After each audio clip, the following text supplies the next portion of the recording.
ಎಷ್ಟು ಸ್ಕೆಲಿಟನ್ ಸಿಕ್ಕಿದೆ ಅಂತ ಗೆಸ್ ಮಾಡಾದ್ರು ಹೇಳಿ.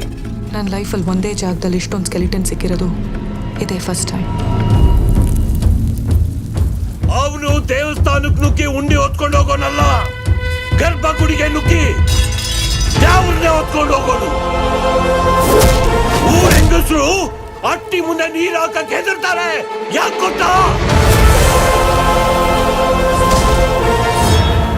ಅವನು ಬೀದಿನೆಲ್ಲ ರಕ್ತದಲ್ಲಿ ತಾರಿಸ್ಬಿಟ್ಟು ಹೋಗಿದ್ದ. ಅಷ್ಟು ದೊಡ್ಡ ಅಪರಾಧಿನ ಬಿಡಿಸೋದು ಸುಲಭ ಅಲ್ಲ.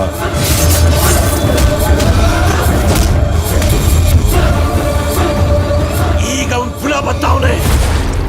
ನಮ್ಮೂರಿನ ಒಲೆ ಮಾರಿನ ಹೊತ್ಕೊಂಡು ಹೋಯ್ತಾನೆ. ಯಾರೇ ಅವನು?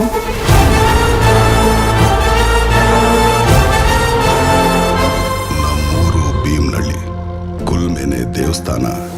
ಕೆಲ್ಸನೇ ದ್ಯಾವ್ರ ಅನ್ಕೊಂಡಿದ್ ನನಗೆ ಆ ದ್ಯಾವ್ರ ಕೊಟ್ಟ ವರ ಏನಂದ್ರೆ 1000 ಮಚ್ಚು 100 ಕಡೆ ತಯಾರಾದ್ರು ಅದ್ರಾಗ ನಾನ್ ಮಾಡಿರೋ ಮಚ್ಚು ಯಾವುದು ಅಂತ ಗುರ್ತಿಡ್ಬಿಡ್ತಿದ್ದೆ.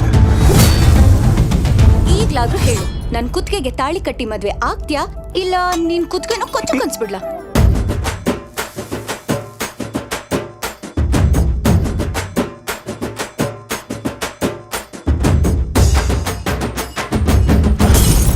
ಜೀವನ ಪೂರ್ತಿ ಅವರು ತುಳಿತಾನೆ ಇರ್ತಾರೆ, ನೀವ್ ತುಳಿಸ್ಕೊತಾನೆ ಇರಿ.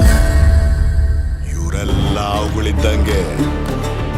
ಇಸ ಇಲ್ಲ ಅಂದ್ರೆ ಹಿಡಿಬೇಕು, ಇಸ ಇದ್ರೆ ಹೊಡಿಬೇಕು.